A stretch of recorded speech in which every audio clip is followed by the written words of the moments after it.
Se você não gostar desse vídeo, você pode gostar dos próximos, então se inscreva, dá like ou dá dislike. Enquanto a gente perde 90% das pessoas que clicaram no vídeo, os primeiros 6 segundos são os mais importantes. Então só isso que eu tô desperdiçando aqui, que eu só quero as pessoas legais, as pessoas que botaram fé, falaram, esse cara vai me contar uma história incrível. E eu vou contar a incrível jornada da volta do Steve Jobs pra Apple. Nem na porra do livro dele fala direito. Então eu resolvi ser a testemunha de Jobs e contar a trajetória. E vou dar um spoiler. Muito bom o spoiler, tá? Vai estragar tudo. Não. É meio... Exterminador do Futuro. Eu não vi, mas eu vi o plot, então meio que ele tá no futuro, ele volta pro passado para poder salvar o futuro. Em 1985, após uma batalha com o seu mentor, figura paterna e melhor amigo, John Sculley, que era o CEO da Apple, que Steve Jobs tinha escolhido pessoalmente. Steve Jobs resolve sair da Apple e resolve vender todas as ações, menos uma, para poder continuar a frequentar as reuniões do conselho. O que eu acho uma parada genial. Foi humilhante, porque foi pública, todo mundo só falava nisso na época, sobre a queda de um visionário, o cara expulso da própria empresa, meio que virou criou-se uma mitologia em volta disso. Então no mesmo ano que ele sai, e com o bolso cheio de dinheiro, ele resolve montar a sua própria empresa para provar para o mundo de que ele era foda sim, e que ele estava certo, e que o que atrapalhou ele na Apple foi o board, foi a politicagem. E essa empresa se chamaria Next. Teria o computador e o sistema operacional Next Step. Surpresa, Bernardo do futuro aqui. Esqueci de alguns detalhes. A logomarca da Next foi feita pelo Paul Rand, que é um gênio do design. Ele fez inclusive a logomarca da IBM. Antes de ter qualquer coisa, ele já tinha uma logomarca. Steve Jobs pagou $100 mil sem poder ter opções, sem ver antes. Assim, o cara falou, 100 mil agora, sem revisão, sem nada. Foi feito e aí surgiu essa logo, que eu acho uma logo linda de morrer. É isso. Então, Bernardo do passado, porra.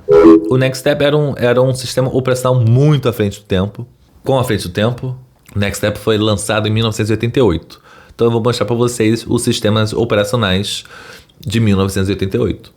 Veja aí. Esse aqui é o... Como eu explico isso? Eu posso falar que o designer era daltônico? Não sei. Mas o do Windows com certeza era. Esse aqui é o MS-DOS, padrão da indústria, meio sem graça. Tudo bem, né? Esse aqui é o Macintosh, ok, né? Parece familiar, não era tão poderoso, não é tão bonito. E agora, Long and Behold, que eu não sei traduzir para o português. O Next Step, aí ó, essa maravilha, muito à frente do tempo. Para vocês terem uma ideia, a concorrência só foi alcançar o nível de experiência do usuário no Windows 95. Foi lançado em 1995, estamos em 88. Só ali que foi surgir um sistema operacional tão fácil de usar quanto o Next Step. Embora o Next Step ainda fosse melhor em 1995 do que o Windows 95. Então, em 1988, Steve Jobs lança, finalmente, depois de 3 anos, o Jobs era perfeccionista. Ele queria que tudo fosse perfeito. A Next inicialmente tinha como nicho o mercado acadêmico e de ensino superior, mercado financeiro e de laboratórios de pesquisas e desenvolvimento. Enquanto o Steve Jobs ficava enrolando para fazer a máquina perfeita, e que bom que ele fez isso, mas ele se sacrificou ao fazer isso de certa forma, porque a concorrência tomou esse mercado. A Next nunca conseguiu recuperar esse mercado que ele era predestinado a ter, porque ele foi um dos primeiros a anunciar que investiria nesse nicho. Ele lança o computador Next, era um cubo oticamente perfeito. O que significa oticamente perfeito? Significa que os nossos olhos, eles distorcem horizontal e vertical. Não sei porque estou fazendo isso com a mão, mas ele corrigiu isso. Ele fez 2 lados serem um pouquinho menores. Um pouquinho menor. Ele fez 2 lados serem um pouquinho menores. Não sei. 2 lados eram menores. Aí, ó, consegui. E era feito de magnésio, um metal, e não de plástico, como eram todos os outros computadores na época. Era preto, todos os outros eram retangulares, horizontais às vezes, era uma desgraça. Olha ele fazendo carinho na máquina, olha que coisa linda, né? Isso mostra a paixão que ele tinha. A fábrica da Next ficava na própria sede e era uma fábrica muito incrível. Faziam as melhores placas-mães do mundo, tudo era preciso, tudo tinha seu lugar específico, não tinha área vazia dentro da placa-mãe, para ser o mais compacto possível. E era realmente uma engenharia insana, um perfeccionismo exagerado do Steve Jobs, mas mostra o quanto ele pensava dentro e fora da caixa, sem trocadilho. O Next Step, sistema operacional, ele era muito avançado, ele tinha o Interface Builder, você podia construir programas sem usar código, naquela época. Hoje em dia tem empresas fazendo isso, inclusive de amigos meus. O legal disso é que isso possibilitou algumas inovações. E antes de eu falar de uma grande inovação que surgiu por conta do Interface Builder, por conta dos avanços do Next Step, eu preciso dizer que o Next era um supercomputador. Era revolucionário, porque tinha capacidade de rede, tinha e-mail, você podia usar ele como servidor. Por exemplo, se você tinha um escritório, você tinha um servidor com todos os arquivos, o Next você conectava ao servidor e tinha acesso a tudo da rede. Foi um dos primeiros computadores comercialmente. Fazia parte do sistema operacional e do computador ter suporte à rede. Inclusive o primeiro cabo de rede, como a gente conhece hoje, foi apresentado no Next. O Next é um sucesso de reviews, todo mundo fala que é um computador incrível, à frente do tempo, e era mesmo.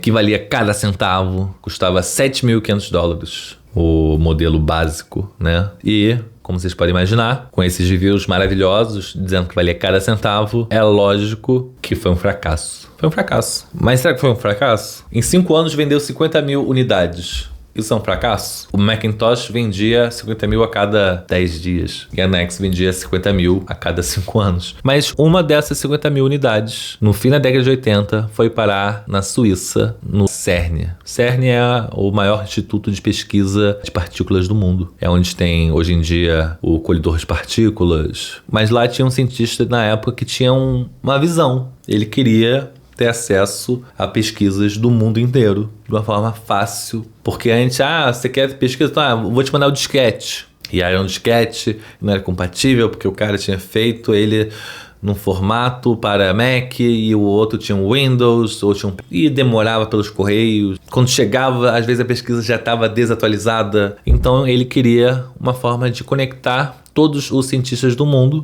E acho que vocês estão conseguindo ver onde eu vou parar com isso. E ele, com o Next, ele foi capaz, por conta da capacidade de rede que o Next tinha, por conta do sistema operacional que tinha, por ter cabo de rede, por ter o Interface Builder e por ser uma plataforma de desenvolvimento muito boa. Sim, foi no Next que surgiu a internet como a gente conhece hoje.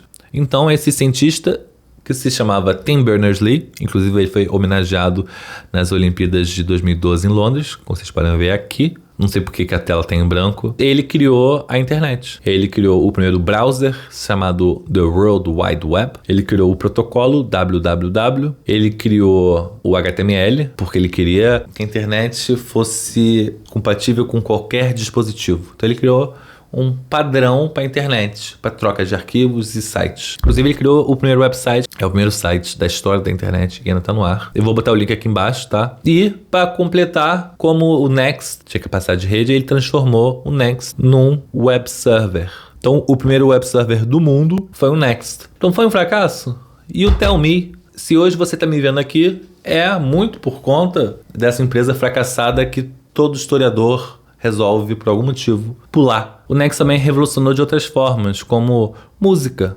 Not only are we getting clean 56K, we can do this at the same time. E agora, vamos avançar no tempo. Estamos em 1993 de novo. E com apenas 50 mil unidades vendidas, Steve Jobs se vê obrigado a fechar a divisão de hardware da Next. Isso ia muito contra o princípio dele de que quem fazia o seu próprio hardware tinha que fazer o próprio software. Quem fazia seu próprio software tinha que fazer seu próprio hardware. Isso afetou ele, porque ele começa a perder a paixão pelo que ele fazia a partir desse momento. You don't really want to hear about Next, do you? Yes, I do. You do? Okay.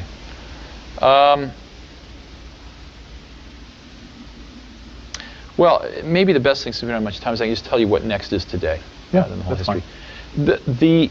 Aliás, pessoal do LinkedIn, a frase que vocês mais compartilham dele, de que você tem que começar pelo consumidor e então voltar para a tecnologia, dos clientes primeiramente. Ele pensou, lógico que ele pensou, mas o foco dele foi mais a tecnologia, o perfeccionismo dele, a vontade dele de sempre estar à frente do tempo. Um computador que um cliente estaria disposto a pagar no máximo 3 mil, estava saindo por 7.500 ou até mais. Quando você tem uma tecnologia à frente do tempo, você está pagando um preço premium. Quando surgiu o 4K, ela foi durante muitos anos muito cara. Hoje em dia tem o 8K. Eu não sei porquê, ninguém vai fazer nada em 8K nos próximos 10 anos, porque é exponencial a largura de banda. Você não vai ver um streaming em 8K tão cedo. Então, não compre TVs 8K. Fugir do assunto.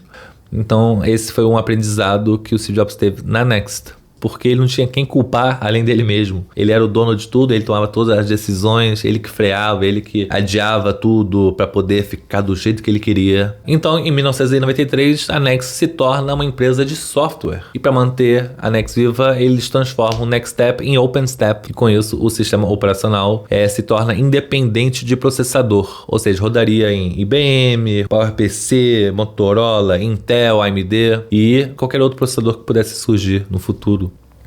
Um detalhe. Em 1995, Steve Jobs se torna um bilionário por conta da Pixar. Steve Jobs era o dono da Pixar. Então, se você quiser saber mais sobre a Pixar, escreve aqui, que eu faço um vídeo sobre isso um dia. Prometo. Eu não sou aqueles youtubers que... comenta aqui e eu faço. E não faz. Eu sou diferente. Você pede, eu faço. Não tudo, só o que eu sugiro. Então, estou sugerindo aqui, se vocês querem saber mais sobre a Pixar, enfim. Fugir do assunto. De novo, caramba.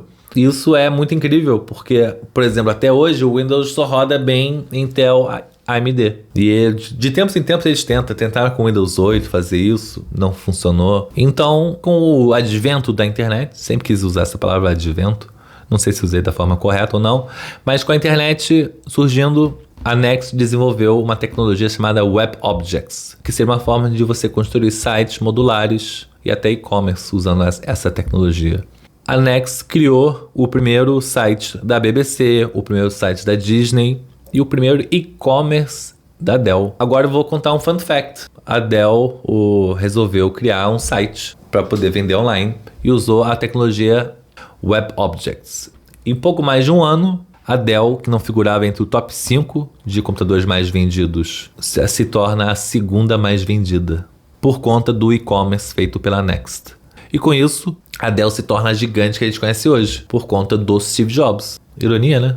E nos últimos dias da Next, o Steve Jobs tentou criar um site chamado CyberSlice, que era um site focado em vender pizza online. Não deu certo. Agora vamos para a Apple. Como é que estava a Apple?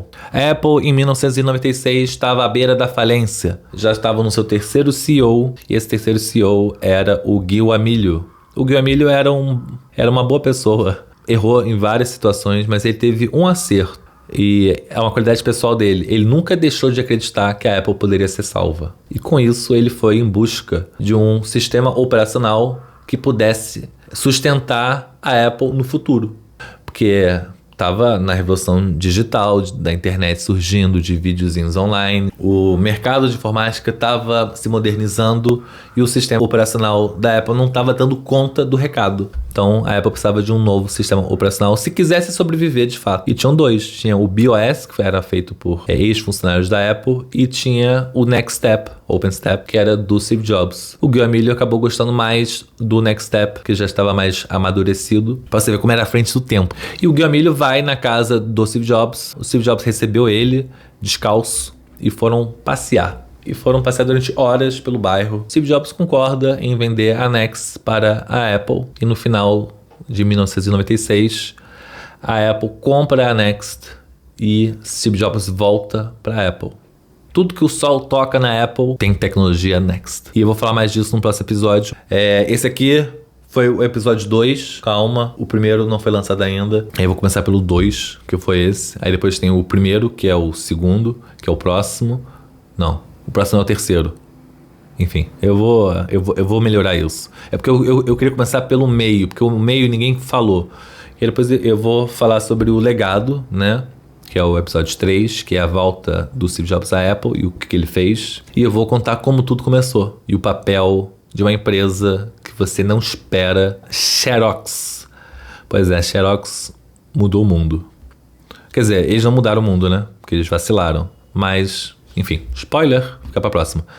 É isso, minha gente, espero que vocês gostem e é isso. Um beijo, um abraço, que todos tenham um ótimo dia, tá bom? Se você gostou, dá like, não gostou, dá dislike, comenta, não gostei, comenta gostei, fala do meu estúdio, fala desse detalhezinho aqui, merda aqui, que eu devo ter esquecido aqui. É isso, gente. Amo vocês. Até a próxima.